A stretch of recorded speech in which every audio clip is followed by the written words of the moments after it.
새해가 된다는데 왜 희망이 느껴지지 않지? 뭔가 계속 더 힘들 것 같은 느낌. 그래도 새해에는 내 삶이 조금 더 나아지고 발전하면 좋겠는데. 황성민 박사님, 새해에는 어떻게 해야 제가 원하는 것을 이루고 변화된 삶, 발전된 삶을 살고 결실을 맺을 수 있나요? 새해에 성공적인 삶을 만들기 위해 황성민 박사님의 통찰력 넘치는 조언이 필요하다고요? WPI 상담 코칭 전문가 초급 과정 워크숍에 참여해보세요. 황성민 박사님에게 1대1로 자신의 삶의 고민에 대한 조언도 얻고 WPI 성격 이론에 대해서도 배우는 일거양득의 시간이 될 것입니다. 초급 과정 워크숍에서 WPI에 대해서 배우면 자신에 대해 더 정확히 알게 될 뿐만 아니라 주변 사람들에 대해서도 이해할 수 있습니다. 지피지기 백전백승. 나와 나의 주변에 대한 정확한 인식은 나의 삶을 성공으로 이끌어 줄 것입니다. 초급 과정 워크숍은 WPI 상담 코칭 전문가 과정의 시작이기도 합니다. 새해에 상담가로서 자신의 삶을 만들어가고 싶은 분들도 적극 참여해주세요. 상세한 사항은 WPI 심리상담 코칭센터에 문의해주시기 바랍니다. 신청은 02-6207-7430 또는 wpipc@naver.com 웹사이트 check.wisdomcenter.co.kr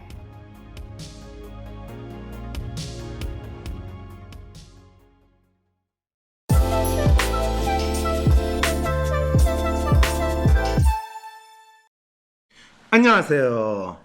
네, 지금 카메라 돌아가고 있는데, 우리 항심 씨 참 머리 손질해야 되고 바쁘시죠?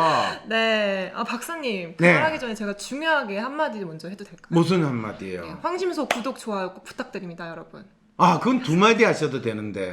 네. 그래서 지금 뭘 보고 계신 거예요? 네, 저희가 이제 누가 정권을 잡아야지 우리 문재인 대통령이 감옥에 안 갈까요? 라는 주제가 있는데요. 주제가 있다고요? 아니, 본인은 지금 문재인 대통령이 감옥에 가야지 본인이 아니다. 결혼을 하고 본인이 집을 장만하려면 문재인 대통령이 감옥에 가야 도움이 좀 되지 않아요? 이상한 질문을 하세요, 박사님, 갑자기. 이상한 질문을 한 거예요? 네. 그거는 본인이 결혼을 하고 집을 장만하는 거하고 문재인 대통령이 감옥 가는 거하고 관계가 없는 거예요? 한번 박사님 조금 조용히 하시고 제가 들려드릴 이야기가 있어요. 뭘요? 돌려줄 한번 이야기. 들어보세요. 네, 지난주 착한 우리 문재인 대통령께서 분노하신 일이 있었습니다. 2월 9일 중앙일보 인터뷰에서 윤석열 후보는 문재인 정부 초기처럼 전 정권 적폐 청산 수사를 할 것이냐는 질문에 해야죠, 수사가 돼야죠 라고 밝힌 것이죠. 문재인 정권에서 불법과 비리를 저지른 사람들도 법에 따라 시스템에 따라 상응하는 처벌을 받아야 합니다 라고 했어요. 그리고 이전 정부에 대해 수사가 정치 보복으로 흐르게 되는 것 아니냐는 우려에 대해서는 다 시스템에 따라서 하는 것이라고 말했다고 하네요. 오! 그러면 윤석열 후보가 이 대통령이 되기만 하면 문재인 정부 초기처럼 전 정권 적폐청산 수사를 하게 되면 우리 문재인 대통령이 감옥 가는 거네요. 그거는 박근혜 대통령이 감옥 간 거. 본인이 박근혜 대통령 그 다음에 MB 대통령 다 감옥 보낸 경험이 있으니까 문재인 대통령 감옥 보내는 거는 뭐 일도 아니겠네요. 그런가요? 네. 이어서 읽어볼게요. 이런 윤석열 후보의 발언에 대해 평소 조용하신 우리 문재인 대통령께서는 다음날 중앙지검장, 검찰총장 재직 때는 이 정부의 적폐를 있는데도 못 본 척했다는 말인가? 아니면 없는 적폐를 기획사정으로 만들어내겠다는 것인가? 대답해야 한다며 현 정부를 근거 없이 적폐 수사의 대상, 불법으로 몬 것에 대해 강력한 분노를 표하며 사과를 요구한다라고 밝혔답니다. 근데 저 부분은 좀 우리 대통령께서 열받기는 했어요. 그런데 윤석열 씨가 중앙지검장, 검찰총장 재직할 때는 이 정부의 적폐를 있는데도 못 본 척하는 게 아니라 전 정부 왜 적폐를 처리하는데 바빠가지고 계속 그 적폐 처리만 했는데 항상 정권, 살아있는 정권, 권력은, 검찰은 손을 대지 않는 것이 검찰의 기본 법도이자 행동 준칙이잖아요. 네. 그런데 왜 문재인 대통령도 그걸 아시니까 아실 분이 왜 저 이야기를 하죠? 검찰은 이 지난 정권을 항상 덜쳐가지고 적폐청산 수사 대상 불법으로 모는 거예요. 그런데 현 정부를 근거 없이 적폐 수사의 대상 불법으로 몬 것에 대해 강력한 분노를 표하며 사과를 요구한다고 밝혔다는 거는, 이거는 내가 지금 권력을 쥐고 있을 때, 내가 권력을 놓았을 때 나를 이 구정권의 적폐 수사 대상으로 안 만들 거를 미리 지금 확답을 해. 지금 이 이야기를, 야, 지금 이러면 우리 문재인 대통령이 상당히 지금 속이 탄다. 뭐 막말로 이야기하면 똥줄이 타는 상황이다. 이 이야기인가요, 그러면? 아니, 황심 씨. 네. 지금 이 사연을 본인이 읽어주셨는데, 네. 본인은 어떻게 생각하세요? 저한테 자꾸 어려운 질문을 하지 마세요, 박사님. 아, 이게 본인한테는 어려운 질문이세요? 아, 본인은 진짜 미인 박명이라고 하는 그게 미인 박명이라는 말은 옛날에 하고 요즘에는 미인은 멍청하다 뭐 이런 이야기 혹시 많이 들어보지 않으셨어요? 아니요? 아, 안 들어보셨구나. 아, 본인이 그러면 미인이 아니다라는 뜻이에요? 아니면 본인이 멍청하지 않다는 뜻이에요? 맞는 것도 있고 틀린 것도 있습니다. 아, 근데 뭐가 맞는지 뭐가 틀린지를 지금 본인이 밝히지 않고 네. 그걸 웃음으로 넘기겠다는 거는 바로 문재인 대통령이 현 정권의 이 적폐 청산을 너는 검찰총장 중앙지검장일 때 안 보고 넘어가겠다는 말이냐라는 희한한 질문을 던진 이 심리에 대해서 본인은 언급하지 않겠다라는 그 말이 되네요.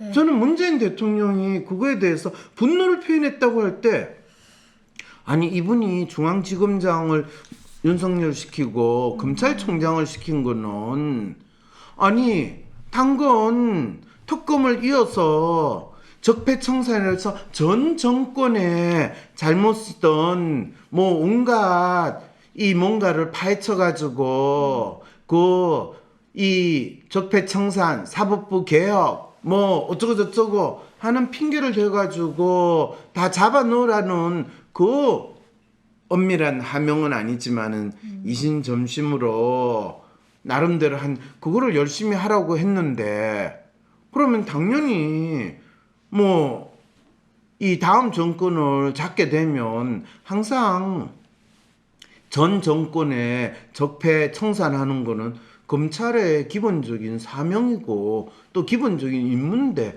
왜 그거를 문재인 대통령은 발끈하셨을까? 이거에 대해서는 질문을 던져볼 수 있잖아요. 그런데 벌써 멍청하지 않고 똑똑한 우리 황심이는 벌써 그걸 파악을 했다는 거 아니에요?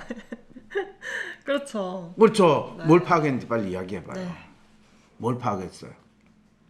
네, 이런 문 대통령의 반응에 대해서 윤 후보는 우리 문 대통령께서도 법과 원칙에 따른 성역 없는 사정을 늘 강조해왔다며 저 역시 권력형 비리와 부패에 대해서는 늘 공정한 시스템에 의해 처리돼야 한다는 말씀을 들어왔다.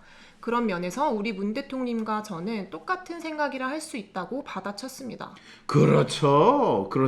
정확하게 지금 권력형 비리와 부패에 대해서는 늘 공정한 시스템에 의해서 처리돼야 된다. 그렇죠. 그거 그대로 이야기한 거잖아요. 네. 적폐청산은 현 정권에 대한 이야기가 아니라 전 정권에 대한 이야기다. 전두환 정권만 해당이 되는 게 아니라 살아있는 권력이 아닌 이미 지나간 권력이니까 문재인 대통령이 집권하는 그거에 대한 거는 지금 문재인 대통령이 대통령으로 있는 동안에 대해서는 알아도 모른 척하고 그거에 대해서 언급하지 않겠다. 근데 그 정권이 물러나기만 하면 그때 당연히 검찰은 본연의 이 공정한 사법 절차 또는 사법 시스템이라는 걸 내세워 가지고 사실은 그게 권력을 쥔 사람들한테는 공정하고 권력을 잃어버린 사람들한테는 억울하게 되는 것이 대한민국 이 사법 시스템 또는 권력이 작동하는 방식이잖아요. 그러니까 당연히 윤석열 씨는 그렇게 이야기한 거죠. 네. 자, 그런데 문제는 그렇게 되는 거를 권력을 잃어버린 사람들에 대해서 또는 전 정권에 대해서 적폐청산이라는 이름으로 뭐 그걸 사정을 한다든지 아니면 또 감옥에 집어넣는다든지 하는 것이 이 옳은 것인가 또는 그것이 잘못된 것인가 그거에 대해서 어떻게 생각해요? 네. 왜 그거를 내한테 물어 지금 이 얼굴 표정이시네요? 아, 박사님, 제가 네. 그거 대답하기 전에요. 네. 한마디 더 해도 될까요? 두 마디 하세요. 구독, 좋아요 여러분 꼭 해주세요. 아니 부탁드려요. 구독 좋아요가 아니라 구독 신청 눌러주세요. 이렇게 구독 되는 거 신청. 아니에요? 구독 신청 좋아요가 눌러주시고 있어요? 좋아요도 눌러주셔야죠. 그렇죠. 영상에. 구독 눌러주시고 구독 또 좋아요도 눌러주시. 이래야지. 아, 박사님 요새는 줄여 말하는 게 대세라 아, 구독, 그래요? 좋아요라고 말을 해요. 대세 유튜버들은. 아 그렇군요. 우리는 소세라서 그러나요? 네, 이러니까 네. 한심해서 지금 구독자 수가 이렇게 적은 이유가 여기에 있습니다, 여러분. 구독, 좋아요 부탁드려요. 내가 본인이 미인 박명이 아니라 미인 몽청이라고 이야기를 했다고 해서 지금 본인이 나를 그렇게 밟아버리는 가슴 아픈 거를 이야기했다는 거죠. 사실입니다. 그런데 네. 우리 황심 씨, 네. 우리 문재인 대통령 어떻게 해야지 누가 정권을 잡아야지 문재인 대통령이 감옥 안 갈까요? 그런데 어떤 분이 댓글에 그랬어요. 야, 민주당이 지금 108석 의석인데 어떻게 감히 누가 정권을 잡더라도 윤석열이 대통령 된다고 하더라도 108석 의석을 가진 이 집권당의 아니지 그때는 거대 야당의 전직 대통령을 감옥에 집어넣겠어. 근데 이 노무현 대통령 조질 때 그때 뭐 이 여당이든 야당이든 의석수가 뭐 어느 한쪽이 적어서 많아서 그럴 수 있어요. 털면 털리고요. 권력을 잃어버린 그 순간부터 뭐를 가지고 적폐라고 이야기하고 잡아놓으면 국회의원 수가 아무리 많아도 그 국회의원이 네가 떠들어? 그러면 너도 한번 살펴봐줘? 탈탈 털어줘? 이러면 다 조용히 그렇죠. 노무현 대통령이 검찰 소환을 받을 때 그 당시에 열린 우리당이든 그 노무현 대통령에 의해서 정치하시던 그분들이 얼마나 조용히 있었어요. 심지어는 우리는 패족입니다. 이런 이야기 하면서 스스로 우리가 죽을 죄를 많이 지었으니까 그분이 먼저 나서서 뭐 털리는 거야 어쩔 수 없이 이런 소리 하셨던 분들이 그분을 따르시던 분들 또는 그분 가지고 나중에 또 우려먹는 분들이 보이셨던 거고 어느 한 분 나서 가지고 뭐라고 이야기하는 분 못 봤거든요. 나중에 그분 돌아가시고 나니까 그분의 지켜주지 못했어 미안해요 그러면서 갑자기 본인이 그분을 진짜 지지했다고 나서는 분들을 보면서 그게 대한민국에서 정치하시는 분들의 어리라고 생각을 하고 기본적인 인간에 대한 예의라는 걸 봤을 때 저 가정스러운 인간 철저하게 지 이익을 위해 가지고 진보나 보수를 내세우면서 따라다니는 똘마니들이지. 그래놓고 지금 정치 보복 운운하는 이야기하는 건 너무 웃기는 거잖아요. 그러니까 문재인 대통령이 감옥 안 갈까요? 라고 이야기를 하는 거는 누가 정권을 잡아도 문재인 대통령은 감옥을 갈 수밖에 없는 희한한 상황이 지금 우리가 되고 있다는 거예요. 차라리 이거를 분명히 인식하면 어쩌면 문재인 대통령이 감옥을 안 갈 수도 있어요. 그런데 사연에 지금 어떻게 나와 있어요? 이와 동시에 윤석열의 사전에는 정치보복이라는 단어가 없다고 강조하며 제가 이것을 확실히 하기 위해서는 대통령에 당선이 되면 어떠한 사정과 수사에도 일절 관여하지 않겠다는 뜻에서 민정수석실 폐지하겠다는 말씀을 드렸다고 했습니다. 그렇죠. 자, 지금 이 윤석열 씨의 이 멘트는 아주 중요한 멘트예요. 왜? 윤석열 사전에는 정치 보복이 없어요. 그러면 문 대통령을 이 적폐청산으로 기소하고 감옥에 집어넣는 건 정치 보복이에요, 아니에요? 정치 보복 당연히 아니죠. 네. 그냥 죄 지은 사람 그 잘못에 따라서 죄값에 따라서 법과 질서를 유지하기 위해서 내 아픈 마음을 안고 그분이 조사를 받아야 되는 거예요. 그건 우리 MB 대통령께서 노무현 대통령을 봉화에서 김해에서 압송해가지고 검찰 조사를 시킬 때 그 MB의 지시를 받은 어떤 검사도 내가 MB 지시를 받아가지고 MB 대통령 지시를 받아가지고 한다고 그랬어요. 아니 죄 있는 자 죄를 물을 뿐이에요. 논두렁식에 그런 거 우리가 한 거 아니에요. 그거는 국정원 조작이에요. 이렇게 이야기하시는 분들이 대한민국 검사들의 훌륭한 검사들의 행동이거든요. 그러니까 그거를 청와대 민정수석실에 조정을 받고 하명을 받아가지고 중앙지검에서 이 소위 말해서 노무현 대통령 불러가지고 당신이 전직 대통령이라고 하지만 지금은 일개의 피해자예요. 자, 불어! 인정해! 라고 하면서 노무현 대통령을 취재했던 그 검사가 우병우 씨라는 놀라운 거. 우병우 씨가 누구예요? 박근혜, MB 대통령 때도 아니고 박근혜 때 뭐 청와대에 있었다나요? 이런 상황이 되는 건데 그래서 그거는 그 검사가 더 출세하고 살아남기 위해서는 물불을 가리지 않고 그 검사들의 공명심 때문에 일어나는 것이 전직 대통령을 때려잡았다라는 이 놀라운 공훈을 세우기 위해서 이미 검사가 살아남기 위해서 출세하기 위해서는 이미 전직 대통령을 때려잡은 검사하면 그 사람이 최소한은 못돼도 지검장 또는 검사장 또는 그 이상의 출세가 보장됐는데 이거는 누가 하라 마라 하는 것도 아니에요. 네. 실망이라고요. 제가 이렇게 이야기하는 게요. 왜 실망인지 이야기를 했어요. 학자의 양심은 팔지 맙시다인데 지금 제가 학자의 양심을 어디에 팔았어요? 네. 지금 악성 댓글을 달더라도 저는 있는 이야기, 역사적 사실을 이야기하는데 제가 어디에 안 팔았어요? 네. 자, 이 대선 후보는 포용력을 갖춰야 합니다. 훌륭한 말씀이죠. 포용력 갖추죠. 대선 후보는 포용력을 다 갖추신 분이에요. 그런데 대통령은 포용력을 안 갖춰도 되거든요. 네. 윤석열이 대통령 되면 그럼 검찰총장이 전 검찰총장을 수사할 수 있나요?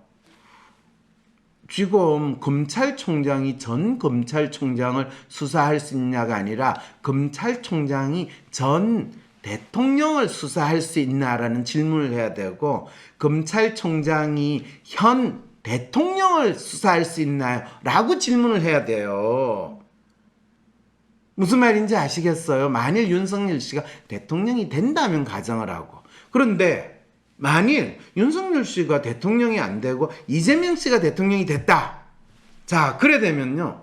어떤 일이 벌어질 수 있을까요? 자, 잘 됐다.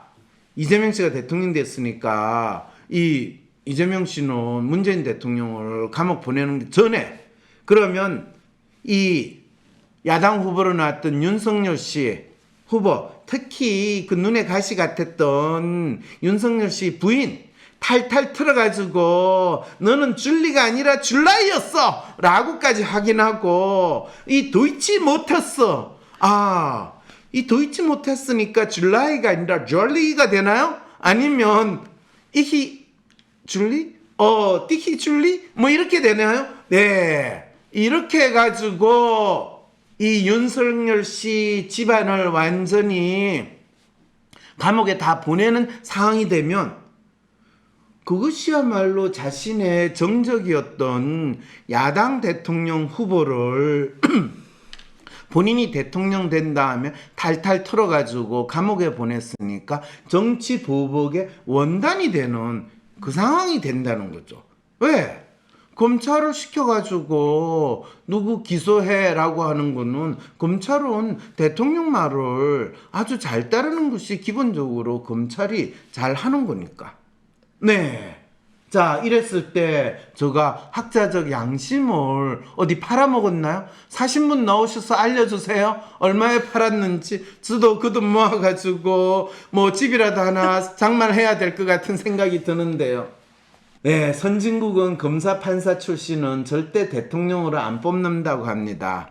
네, 그 말은 대한민국은 선진국이 아니다라고 믿고 계시는 분이죠. 그리고 왜 선진국은 검사 판사가 대통령에 절대 안 뽑힐까요? 라는 질문을 먼저 한번 해보세요. 검사 판사라는 사람들은 결코 정치인으로 일단 자리를 잡을 수 없기 때문에 정치인이 아니기 때문에 안 뽑는 거예요. 근데 윤석열 씨는 본인이 현직 검사냐 판사일 때 이 대통령 후보가 된 게 아니라 그거를 나온 다음에 전직 검사 판사인 경우에는 다 대통령 후보 정치인이 돼요. 선진국이든 후진국을 떠나서 되게 후진국에는 전직 군인 출신들이 대통령으로 많이 되는 거고 선진국에서는 전직 검사나 판사 출신들이 대통령이 되는 게 기본이에요. 네. 뭘 알고나 이야기를 해야지. 근데 현직 검사와 현직 판사가 대통령이 되는 법은 있을 수가 없어요. 물론 있나?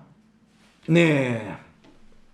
자, 노무현 대통령이 판사였다고요? 변호사였죠. 이런 댓글을 다시는 분들은 진짜 본인의 무지함을 있는 그대로 보여주시는 분이에요. 노무현 대통령도 전직 판사였어요. 그런 다음에 변호사가 됐거든요. 판사 그만두고요. 그리고요, 저는 전직 교수였어요. 그리고 전직 교수지만은 학자는 평생 학자이기 때문에 제가 학자라는 것에 대해서는 뭐 부정하지 않아요. 네.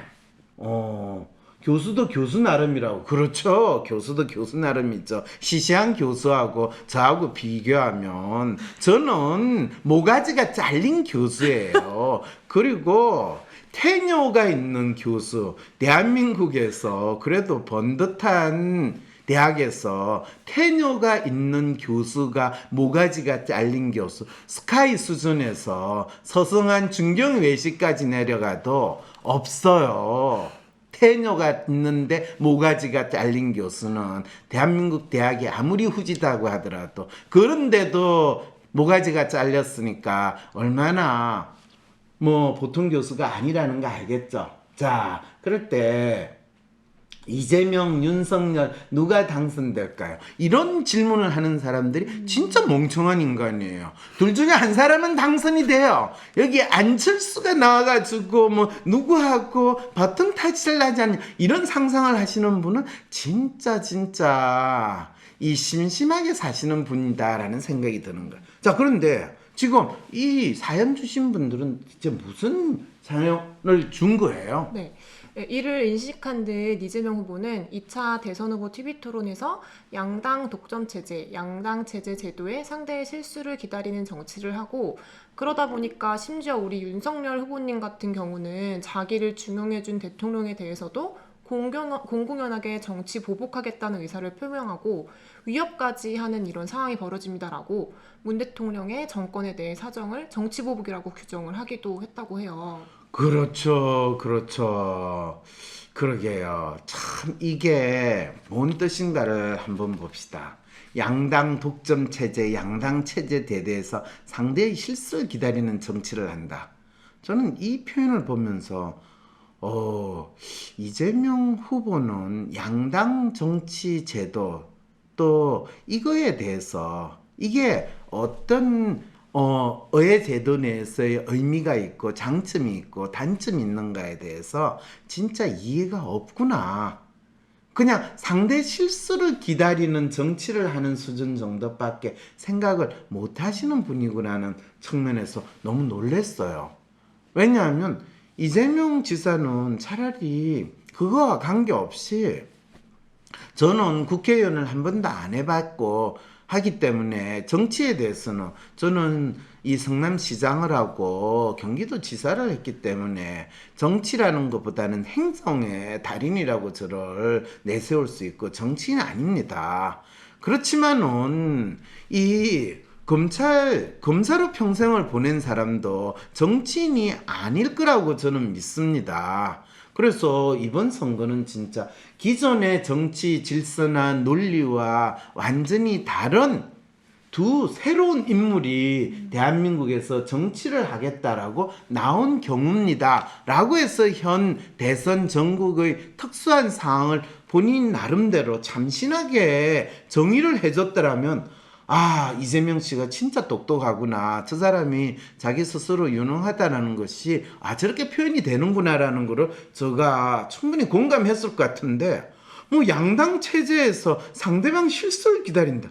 이거는 거의 시정잡배 건달들이 정치에 대해서 이야기할 때 에이그 뭐 대한민국 정치라는 거 나설 때 실수 안 하는 사람이 뭐 대통령 당선되는 거 아니에요? 이거는 그냥 말년 병장들이 이제 얼마 안 남았으니까 내 몸보신 하면서 제대할 날 기다리자 이런 심리로 이야기하는 상황이거든요. 그래 놓고 이 윤석열 후보 진짜 민주당이나 지금 문재인 대통령 입장에서 진짜 이 땅을 치고 통곡해야 되는 게 아니 내가 전 정권 적폐청산하라고 하고 이 진짜 촛불혁명에 이 대미를 장식하라고 중앙지검장에서 검찰총장까지 시켜줬던 윤석열 씨가 놀랍게도 야당 특히 문재인 정권을 부패 정권이라든지 독재 정권이라든지 심지어는 빨갱이 정권이라고 욕을 하는 야당 지지자들을 등에 업고 대통령 후보로 나왔다라는 것은 이거는 인사가 만사라고 이야기하고 검찰을 활용해가지고 이 적폐청산을 하겠다라는 그 기본 이 문재인 정권의 기본 정책이 됐던 기본 기조가 완전히 망했다라는 것을 있는 대로 보여주는 그 상황인데 그거를 문재인 대통령의 은혜를 검찰총장으로 임명한 은혜를 배신하고 배신자 너를 검찰총장 시켜줬더니 이제 우리에게 비수 칼날을 들이대다니 이런 이야기를 하면 윤석열 씨를 픽업해가지고 야당 지금 대통령 후보로 이 선택을 한 지금 현재 야당 지지자 특히 박근혜 전 대통령의 지지자 억울한 우리 한 점 부끄러움이 없는 우리 박근혜 대통령을 감옥에 집어넣은 저 문재인 이 일당들 뭐 씹어먹어도 어쩌고저쩌고 하는 이런 지금 분노 원한을 가지고 있는 그분들 입장에서는 상당히 윤석열을 지지하기가 꺼림직하잖아요. 어쨌든 간에 윤석열이 박근혜 대통령을 감옥에 집어넣었는데, 그래가지고 지금도 막판에 계속 지지를 할 것인가 말 것인가를 고민하고 있는데 이렇게 저 윤석열이가 정치 보복을 할 사람이야? 배신자라고 이재명 후보가 윤석열 후보를 공격하는 순간 문재인 후보를 지지하는 사람들이 아니지 문재인 대통령이죠. 문재인 대통령을 지지하는 사람들이 똘똘 뭉쳐가지고 이 이재명 후보를 지지할 것인가? 아니면 윤석열 쟤 믿어도 되나? 이 박근혜 대통령을 감옥에 보냈는데 쟤 대통령 되고 나서 문재인 대통령을 진짜 감옥에 보낼까 안 보낼까 이렇게 고민하거나 걱정하는 사람들이 그래 막판에 2판 4판이다 그냥 윤석열로 우리 그냥 가자. 홍준표한테 관심도 있고 안철수한테 관심 있던 그분들이 완전히 뭉치게 만드는 그 상황은 안 벌어질까요? 이렇게 되는 거죠. 난 웃긴 게 문재인이 윤석열 검찰총장 임명할 때 야당에서 처가 비리 있다고 국회에서 반대했는데 문재인이 비리 없다고 단독 임명 감명했어. 문재인 인정 클린 인재임. 그게 뭐가 웃겨요? 당연하지. 우리 편일 때는 제가 없고 우리 편이 아니고 적이 되면 제가 있는 게 대한민국에서 정치인들이 상대방을 공격하는 거잖아요. 그래서 대한민국의 정치는 패거리 싸움이고 끊임없이 어떤 패거리에 붙을까 하는 것이 되게 중요한 거잖아. 자, 그래서 4차 맞아야 된다고요? 죽고 싶으면 맞던가. 예, 3차까지 맞아도 뭐 죽는 게 운이 좋았으니까. 그렇죠. 이게 백신 맞는 게 러시안 룰렛과 같은 상황과 비슷하거든요. 러시안 룰렛 알아요? 황심 씨? 그쵸, 알죠. 예. 그러니까 1차 성공했어. 2차 성공했어. 3차 이렇게 되는데 뭐 그 소리를 못 하게 되는 거죠. 그러니까 또 어떤 인간 전 0차예요. 빵차다. 그래서 너는 이 빵집에도 못 가고 식당도 못 가고 빵차했어. 빵이나 사 먹으라. 이런 상황이 벌어지는 지금 우리 사는 게 보통이 아니에요. 감빵 가는 것도 결국에 빵차라서 감빵 가는 걸까? 네, 그렇군요. 자, 그래서 어떻게 하는 거예요? 네. 결국에. 네, 그래서 토론 말미에 이재명 후보는 무능함과 복수심만으로 우리의 미래를 망칠 수는 없습니다. 무능한 복수자들의 복수열전의 장이 아니라 우리 국민들이 더 나은 삶을 사는 유능한 후보, 유능한 경제대통령 후보를 선택해 주십시오라고 했습니다. 그런데 유능한 경제대통령 후보가 이번 대선에 있나요?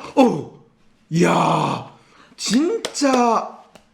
그러면 이거는 유능한 경제대통령 후보 이번 대선에 있나요? 중요한 질문이네요. 그 중에서 지금 이재명 후보, 윤석열 후보, 심상정 후보, 안철수 후보 이 4명 중에서 이 방송 보시는 분 머릿속에서 유능한 경제 대통령 딱 이야기할 때 지가 비즈니스를 해가지고 옛날에 MB가 그랬잖아요. 유능한 경제 대통령 여러분을 부자 만들어줄 수 있고 기업 활동을 해본 사람 누구예요? 지금 그 4명 중에서 안철수 씨밖에 없네? 그렇잖아요. 이재명 씨가 본인이 유능한 경제 대통령이라고 주장을 하면 대장동 개발 해가지고 그렇죠. 주위에 있는 사람들 엄청 떼부자 되게 만들고 심지어는 본인이 걔한테 줘도 안 준다고 하는 본인하고 반대당에 소속된 사람들 아들 딸들한테도 몇십억씩 나눠줄 정도면 그것도 유능한 경제 대통령 후보라는 걸 판단하는데 넣을 수 있나요? 분명히 대장동 설계는 이재명 후보 본인이 했다고 본인이 고백을 했으니까 그럼 유능한 경제 대통령 후보를 선택해달라고 이야기했으면 그거는 안철수 씨밖에 없는데 이것 때문에 제가 며칠 전에 어떤 정치에 관심이 많으신 분한테 문자를 받았거든요. 지금 청와대하고 민주당에서 고민을 하고 있다고. 막판에 이재명하고 안철수하고 바톤 타치를 하면서 이 두 사람이 힘을 맞춘다. 그런데 이재명 쪽에서는 대통령을 제외하고는 다 주겠다고 그러고, 이 안철수 쪽에는 대통령만 후보만 주고 다 가져라 하는 이걸로 가지고 서로 시르기 때문에 아마 이재명 씨와 안철수 씨가 단일화되지 않겠는가 라고 저한테 문자를 보내왔길래,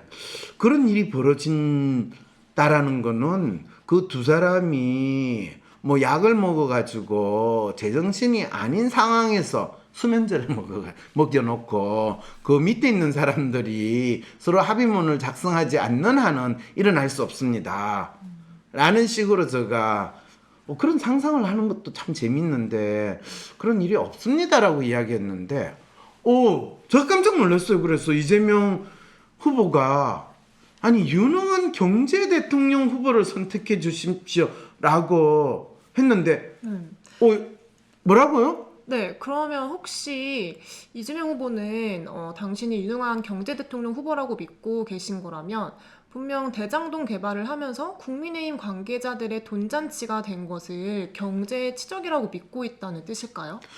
그러니까요. 저도 이게 놀랐어요. 대장동 개발을 하면서 국민의힘 관계자들 돈잔치라고 지금 계속 이재명 후보는 주장했는데, 그거를 유능한 경제 대통령 후보라고 했는데, 이재명 후보가 유능한 경제 대통령 후보라고 우리가 믿을 수 있는 뭐 혹시 기억나는 거 있으세요? 글쎄요. 저는 이재명 후보가 기업을 경영한 것도 아니고 경제인으로 활동한 것도 아닌데 왜 이재명 후보가 자신을 유능한 경제 대통령 후보라고 이야기하고 그걸 뽑아달라고 스스로 이야기하는 거 도저히 이해가 안 돼요. 댓글 다신 분들 그 유머라고요. 그렇죠. 이재명 씨는 내가 그렇게 이야기했는데 이 인간들이 그걸 또 진짜로 믿어. 그냥 한마디 해봤는데. 유능한 행정력을 보인 게 경제 개념까지 확장된 거 아닐까요? 그렇죠. 그렇게 믿으면 내가 그러면 그 대장동에서 국민의힘 관계자 돈잔치 한 거는 이거는 통합에 아주 유능한 활동을 한 거네요. 국민 통합. 이 적들과의 동침이 아니라 적들과의 포용 이거네요. 이런 사람이 마음의 정체를 여러분들께 알려준 신뢰를 보고 싶네요. 그게 마음을 읽고 싶은 당신에게 그 책을 여러분들이 읽어보시면 돼요. 마일당. 거기에는 생생하게 마음의 정체를 다 알려주고 있습니다. 자, 계획으로 알아들어야 될까요? 계획? 이건 사실을 이야기하는 거 아니에요. 여러분, 제가 이야기하는 거에서 사실이 아닌 게 있으면 이야기를 하세요. 이익의 창출은 자본주의래요. 아니 누가 아니래? 이익의 창출은 공산주의이기도 해.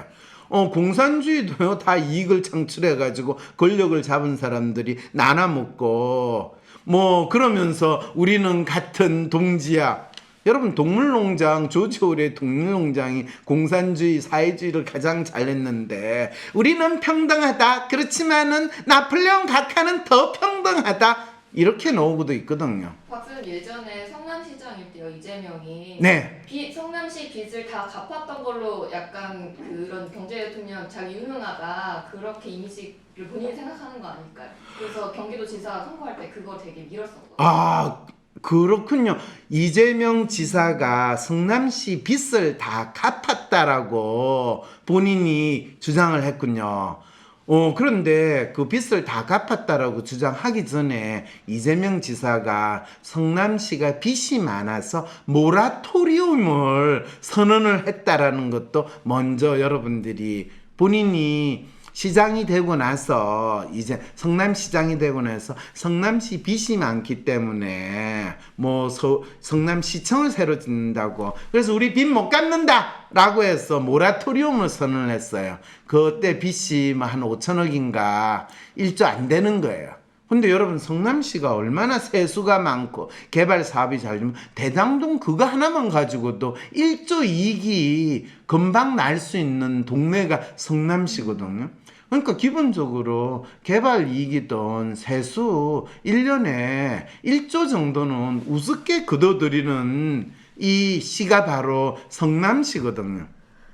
그런데 5천억 빚이 있다고 우리 빚 못 갚는다라고 모라토리움 선언한 거 그 자체는 우리 올해 들어올 이 뭐 세금 거둬들 게 뭐 최소한 2조 3조 정도 되는데 지금 우리 시 빚이 한 5천억 1조 정도 있는데 어떻게 합니까? 그럼 세금 걷어가지고 갚으면 되잖아. 에이 그거보다는 그냥 파산 선고하듯이 모라토리움 선언을 하시고 그 다음에 이 세금 들어오는 걸 갚으면 내가 잘해가지고 세금 써가지고 갚았는데 마치 엄청난 큰 비즈니스를 해가지고 그거를 갚았다고 하면 그게 경제 치적이 될 수 있는 거 아닙니까? 아니 지금 당신이 학자적 양심을 걸고 그러면 안 되지. 이런 이야기를 제가 들을 수도 있는데 마음의 중요성을 아는 사람은 마음을 있는 그대로 읽어줄 수밖에 없기 때문에 바로 그런 상황이었거든요. 자, 이런 거를 가지고 그 사람이 경제 대통령이라고 이야기하고 근데 저는 그 부분은 이해가 안 돼요. 근데 대체 마지막에 뭘 지금 이 사연을 보냈어요? 네, 사실 저는 그동안 이 후보보다는 윤 후보가 당선되었을 때 문재인 대통령이 덜 다칠 거라고 예상을 했었습니다. 그런데 지금 이런 상황을 보니 조금 혼란스러운데 과연 누구에게 표를 던져야지 문통이 무사할까요? 그렇죠. 누구에게 표를 던져야 문통이 무사할까요? 라고 하는데 사실 지금 상황에서는 누구에게 표를 던져도 문통은 무사하지 않습니다. 문통은 무사하지 않습니다. 그런가요? 네. 예를 들면 전두환 씨가 이 대통령에서 물러날 때 그때 상상이나 했겠어요? 자기 평생 절친이고 자기가 대통령이 되게 만들어준 노태우 씨를 대통령으로 만들어 놓으면 본인이 백담사에 유배되듯이 갈 거라는 거 그러면서 생각이나 했겠어요? 그리고 그 다음에 또 노태우 다음에 누가 대통령이 되죠? 네, 김영삼이에요. 그 김영삼은 진짜 그 당시에 민정당에서 지금 국민의힘 당 김영삼이 대통령이 되면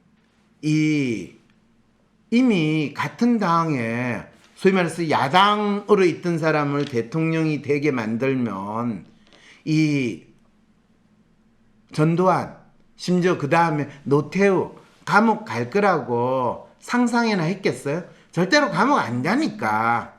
그런데 어떻게 됐어요? 결국 갔잖아요. 이게 대한민국 정치 대통령이 되는 사람이 지금 일종의 숙명처럼 거쳐가야 되는 과정이라는 거죠. 그런데 이 과정을 과감하게 끊을 수 있는 사람, 그 사람이 후보로 나올 수 있다면 사실 저는 지난번 이 미국의 바이든 대통령이 당선이 됐을 때 트럼프가 바이든 대통령 당선되고 나서 진짜 얼마나 징글징글한 이상한 짓을 했어요. 심지어 본인이 이 대통령 선거하는 그 시점에 이 본인이 선거에 지고 나서 이 국민들을 선동해가지고 의사당을 점령하게 하는 그런 일까지 본인이 진짜 길거리에 나서가지고 의사당을 점령하러까지 선동까지 했어요. 그러면 바이든이 대통령이 됐으면 바로 트럼프는 체포가 될 가능성이 있는데 지금까지 미국에서는 그거를 제뉴어리 6 이 의사당 점령하는 의회에서 위원회도 만들고 우리로 하면 뭐 특별 검사도 하고 난리를 치면서 지금 계속 청문회도 하고 하지만은 트럼프를 소환하거나 트럼프를 직접 조사한다는 이야기는 절대로 안 나. 그리고 어떤 결과가 나와도 트럼프를 기소하거나 트럼프한테 죄를 묻는 일이 결코 없을 거예요. 왜? 미국은 대통령이 이 대통령 시절에 했던 행위에 대해서는 문제 제기를 하지 않는 역사적 전통이 굳건하게 만들어져 있기 때문이라는 거죠. 그 옛날 옛적 얘기를 오늘도 내일도 한다고요? 네. 여러분들이 옛날 옛적 이야기를 오늘도 내일도 한다라고 하면 전두환 씨가 작년에 죽었어요. 자, 그 옛날 옛적에 대통령 했던 사람이 죽었는데 지금 그 사람이 죽어가지고 몇 자리 어디에 본인이 죽어가지고 화장했겠죠. 화장해가지고 그거를 어디 산소를 무덤이라도 만들어야 되는데 무덤도 못 만들고 집에 보관하게 하는 그런 나라에 살고 있는, 이거는 이전 조선시대에 부관 참시한 거하고 똑같은 짓을 21세기 대한민국에서 지금 우리가 두 눈 뜨고 하고 있는 거예요. 네. 전두환 아직도 집콕이래요. 그럼요. 본인이 죽었는데도 이 땅에 묻히지도 못하고 집에서 가루로 본인 유언은 이 자기 가루를 유해를 진짜 휴전선 바라보는데 뿌려달라고 했는데 그 유족들은 차마 그러지를 못하고 뭐 국가장이라도 해줘야 하는, 무슨 소리예요.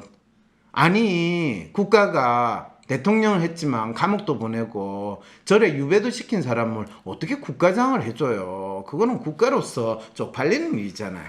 그렇지만은 역적질을 했구나. 역적질을 했다 하더라도 시간이 지나서 그 사람이 공갈을 논하고 뭐 그러면 부관 참시하듯이 죽은 다음에 그래도 국립묘지에 안장하라는 것도 아니에요. 그래도 최소한의 인간적인 왕조시대도 심지어는 그 왕을 쫓아내고 그 왕을 역성혁명이 있다 하더라도 죽었으면 후하게 장사 지내주어라 라고 하는 것이 기본적인 인간적인 도리예요. 그런데 지금 이 나라에서 권력을 잡은 인간들이 하고 있는 짓이 뭐예요? 그거는 진짜 기본적인 인간성을 상실한 개망나니 짓을 하고 있는 거 아닐까요? 아닐까요? 저는 그것 때문에 사실은 권력이 뭐고 정치가 뭔가를 다 떠나서 결코 우리가 잊지 말아야 될 게 있다는 거죠. 네. 그런데 그것이 여당이냐 야당이냐 진보냐 보수를 떠나서 우리 모두 대통령을 뽑을 때 기본적인 인간성을 상실한 그런 인간들을 마치 대통령으로 뽑아야 되는 이 상황에서 이 소리를 하는 겁니다. 교수님 말씀을 듣고 있으면 머리가 띵해요. 제가 알고 있는 사실과 너무 달랐어요. 네, 그러면 본인이 알고 있는 사실이 사실인지를 확인을 해보는 것이 적어도 머리가 텅 비지 않고 생각하는 인간으로서 할 짓이에요. 본인이 잘못 알고 있는 것을 마치 사실이라고 믿고 있는 자기 자신의 마음을 살펴볼 수 있어야 된다는 거죠. 여러분, 다음 에피소드 또 기다려주세요.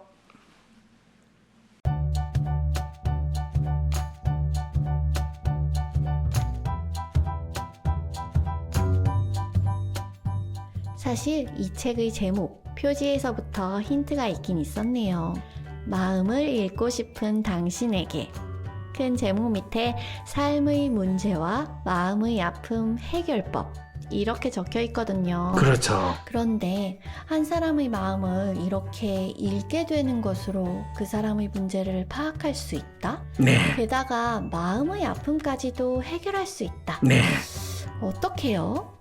진짜 해결될까요? 그렇죠, 그렇죠. 그 해결되느냐, 어떻게 해결하느냐. 그거를 보통 일반적으로는 심리 상담, 심리 치료라고 하거든요. 그리고 각각의 사람들마다 가지고 있는 삶의 어려움이나 마음의 아픔의 경우가 다 다른데 그게 어떻게 마음을 잃는 것으로 해결이 되고 또 마음의 아픔이 치료가 되는가.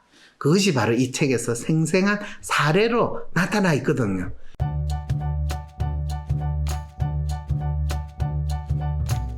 그래서 여러분들이 이 책을 읽으면 사실 심리 상담이나 심리 치료가 무엇이며 그것이 구체적으로 어떻게 이루어지는가에 대해서 아주 진짜 어떤 드라마보다 생생하게 여러분들이 잘 이해할 수 있습니다. 그게 조금이라도 의구심이 있으시는 분은 북 콘서트에 나와가지고 제가 이 설명하거나 또는 심지어는 간단하게 라이브 상담하는 것도 보셔도 되고, 더 중요하게 북 콘서트 이후에 이 책에 대한 강독 프로그램이 있거든요.